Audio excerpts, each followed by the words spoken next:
Eccoci qua. Allora, riprendiamo un po' il filo del discorso.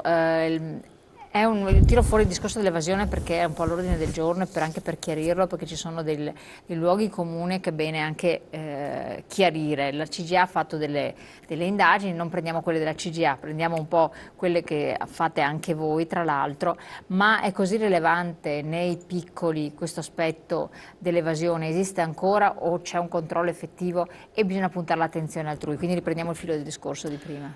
Se guardiamo quanti soldi sono previsti in questa finanziaria raccolti dall'evasione, 3 miliardi e mezzo, Esatto. non ci sembra di capire che l'evasione sia così alta. No, ma non riescono a recuperare i soldi, No, quello è il no, fatto non che fa riescono, ridere. Cioè... ma se io immagino un paese che non esiste, quando vado in cerca non lo trovo. E quindi potrei dire che c'è un paese bellissimo a 10 km da me, fino a quando non faccio 10 km non lo trovo. Questa è la storia dell'evasione. Si è sempre detto che sono 125-175 miliardi all'anno, benissimo, tra elusione e tra evasione. Sicuramente se si vuole parlare solo dei piccoli, rispetto a quella proporzione, è una piccolissima parte che può anche essere raccolta, ma che in ogni caso non risolverebbe nessun problema, né metterebbe in condizioni questi signori qua di andare all'estero a portare i loro risparmi, che potrebbe essere quello che più di tutto va oggi ad essere colpito, perché sono le grosse fortune o i grossi spostamenti di denaro che servono per far cassa e non le cifre minime che poi costa di più. È giusto farlo, non ci deve essere l'evasione, non esiste che una categoria possa immaginare che il futuro passa per mantenere delle zone d'ombra, ma dobbiamo anche essere sinceri, quanto costa andare a fare una multa da uno scontrino da 300 euro se si fanno uscire 25 pattuglie al giorno e invece si potrebbero mettere a fare altro.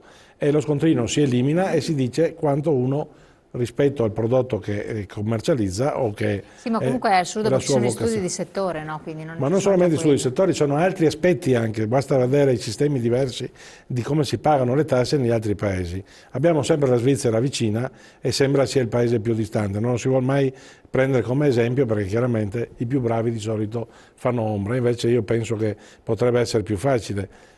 Bisogna riuscire a far sì che uno si senta orgoglioso di pagare le tasse, ma se uno ti porta via la sedia e ne hai una sola, è chiaro che cerchi di rimanere aggrappato, non la puoi fartela togliere. Allora, con il 70%, 65%, 63% di tasse che paga ogni cittadino italiano, non è possibile pensare che non ci sia la necessità di fare i tagli.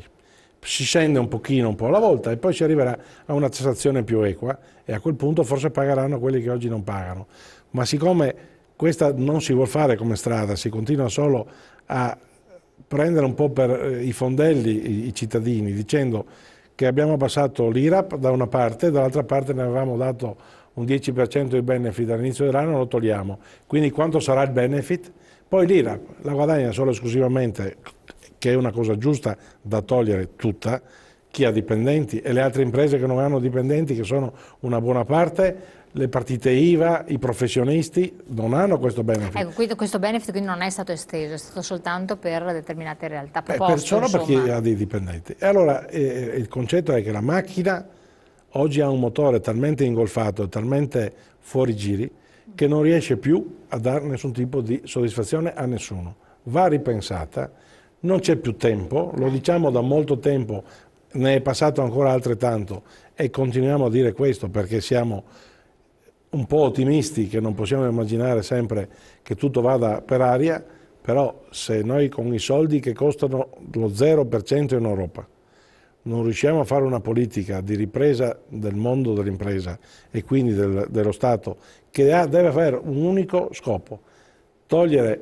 tutto quello che si può togliere, e io sono tra quelli che non dice che se togliamo i privilegi, se togliamo i soldi alla politica, se togliamo le rendite che potrebbero essere riviste perché siamo in tempi completamente diversi. Sì, ma lei sa, ha letto sono con queste tre cose che salviamo il paese, perché questa è la cosa che viene più spontanea, ma si potrebbe benissimo insieme alle altre fare anche questo, perché non mi si dica che se uno che ha una pensione da 12.000 euro, che non sono molti in Italia, ma è un esempio e soprattutto un modo di far capire che siamo una comunità e non siamo solamente divisi in base a ceti, che se a posto di 12 ne dovesse prendere 11, mi pare che possa ancora star bene.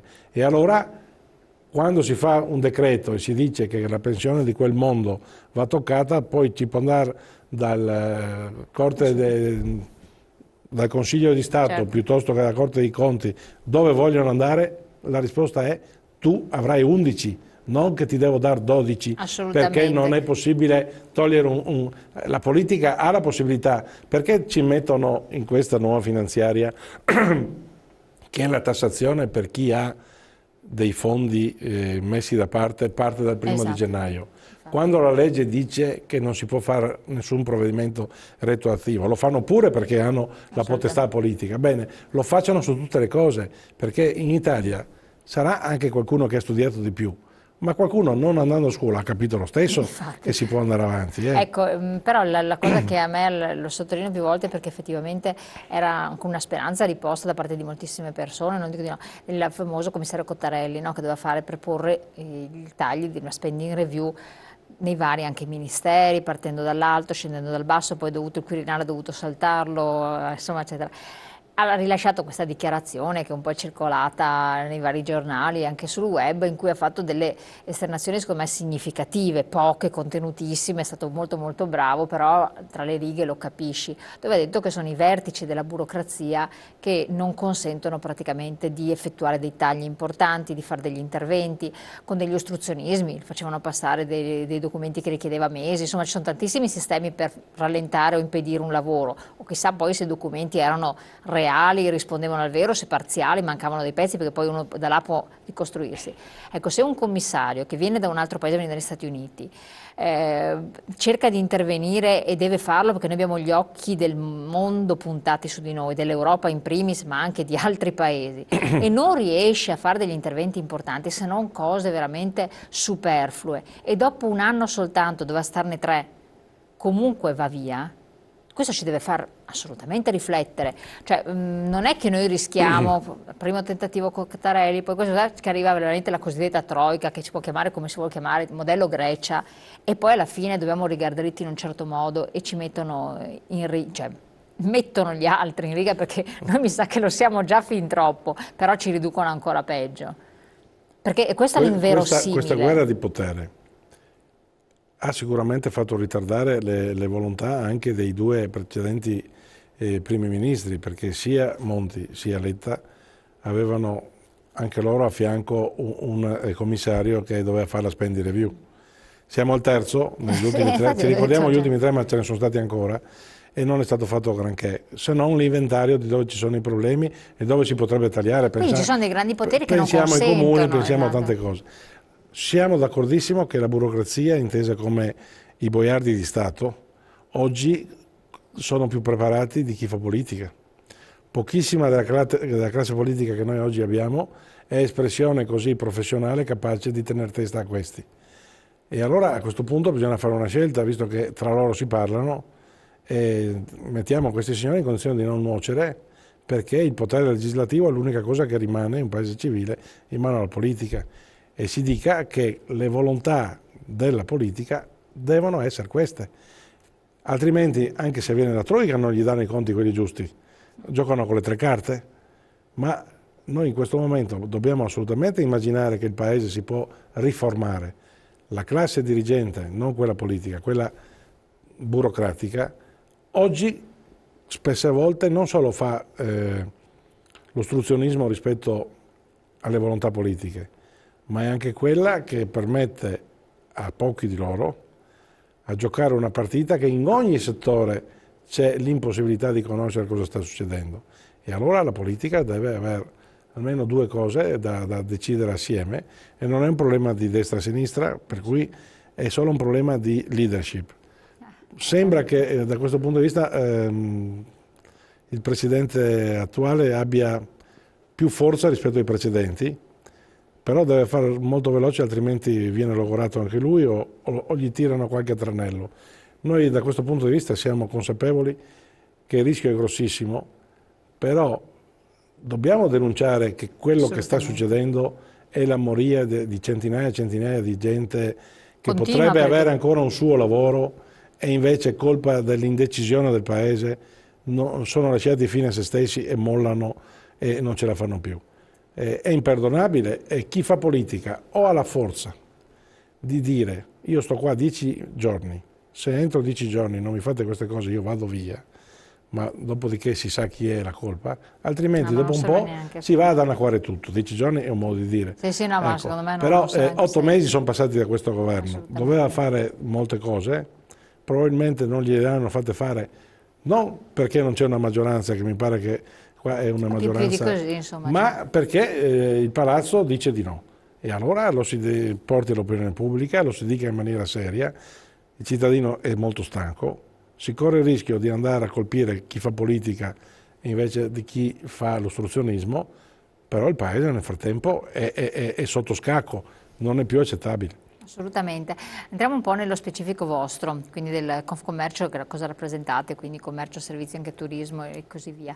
Qual è la situazione che state vivendo allo stato attuale? Noi abbiamo un po' i dati sempre del nazionale, perché il Confcommercio a livello nazionale periodicamente stimola con delle provocazioni numeriche. Noi siamo in ottobre e come Veneto possiamo continuare a considerarci non per un vezzo, ma perché è un dato di fatto che il turismo è il settore che ha garantito con degli alti e dei bassi, con dei momenti non straordinari, non solamente dovuti al fatto meteorologico, ma anche perché la situazione nelle tasche degli italiani e degli europei è piuttosto pesante, ha tenuto e ha dato delle risposte positive. Meglio le città d'arte, per quanto riguarda i 2 o 3 centri importanti che abbiamo, Venezia, Verona, Vicenza, un po' meno le periferie che continuano a soffrire.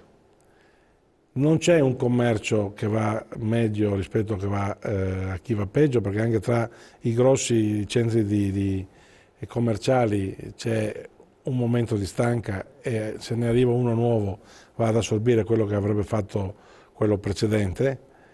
La piccola e media impresa continua a perdere la presenza, soprattutto sempre di più si restringono le periferie.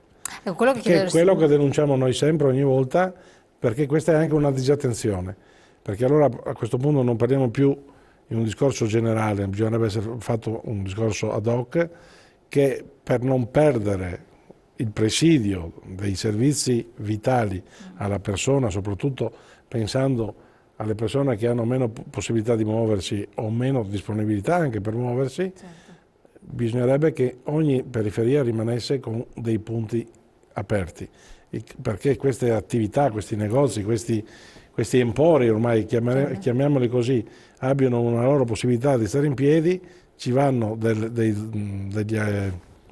scelte ad hoc da parte di chi governa, perché altrimenti con le tassazioni e con quello che è la burocrazia che uno deve sopportare non ce la fa e chiude, e si chiude prima in periferia ancora adesso. Ecco, secondo lei le politiche attuali sono più favorevoli, dopo parleremo anche del discorso delle festività aperte, di questa campagna che la categoria sta portando avanti in parte per quel che riguarda il commercio, sta favorendo nettamente la GDO, la grande distribuzione, quindi queste multinazionali straniere a discapito degli operatori del settore italiani, perché poi sappiamo che anche la fiscalità è diversa, è inutile negarcelo, che le sedi sono all'estero, le sedi legali, fiscali sono all'estero, che in Italia c'è soltanto appunto questa fonte di prelevamento di risorse per dare poi beni e servizi però a prezzi che poi non possono essere competitivi con i piccoli.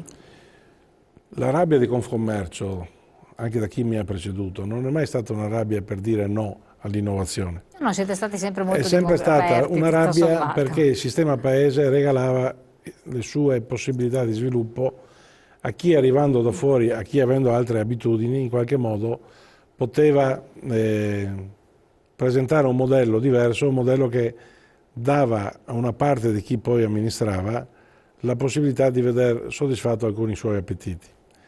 E allora la parte edilizia era uno degli aspetti perché significava creare anche dell'occupazione fino a qualche tempo fa. Adesso se lei fa un centro commerciale in Italia vengono addirittura tutte le squadre, tutta la manodopera, tutto arriva dall'estero. Da dove è la casa madre arriva anche la costruzione, per cui il beneficio, non muove neanche l'economia. Non c'è neanche l'economia legata al fatto costruttivo, a quello che può essere il primo pane se in un territorio arriva un qualcosa di nuovo. Poi una volta che si è partiti doveva in qualche modo essere un sistema paese che andava a valorizzare la sua grande distribuzione, che non era in Italia scarsa, perché se ci ricordiamo negli anni 70-80 il gruppo legato alle Coop, il gruppo legato alla Standa, il gruppo legato alla PAM, nel caso del nostro territorio, il gruppo legato alla Rinascente a Milano e Lombardia, non erano piccoli gruppi per quegli anni, bastava cercare di fare una politica che in qualche modo andasse a sviluppare questo ragionamento. E invece noi abbiamo favorito l'apertura di tutti, sono arrivati gran parte tedeschi e francesi e poi in ultima battuta spagnoli. Questi signori hanno fatto come si fa dappertutto, oggi c'è una libertà di mercato totale, non c'è nessuna possibilità di giocare una partita a tavolino, le loro politiche di sviluppo. Però se facciamo oggi la fotografia sono politiche di sviluppo contro il nostro territorio, perché tolta quel po' di manodopera che non è quella promessa e che quindi dava grande disponibilità da parte di chi faceva in quel momento politica, perché si toglieva la possibilità ai piccoli, si dava a chi era organizzato, magari si pensava anche di sindacalizzare tutto quel mondo che da noi non era mai esistito, e quindi ecco che l'occhiolino anche da parte sindacale era bene che arrivino questi grossi consessi. Però questi grossi consessi oggi tutta la parte utile che creano, e non è poca, quando le cose magari andavano meglio, tornano tutti all'estero. E quindi abbiamo giocato una partita guardando solo fuori dalla finestra, non siamo stati capaci di immaginare che dopo c'era anche un territorio. Ma forse adesso bisogna guardare anche dentro con grande attenzione, e forse anche dovete continuare a insistere perché si guardi dentro. Torniamo tra pochissimo, che sennò siamo troppo in là dalla pubblicità, pochi secondi.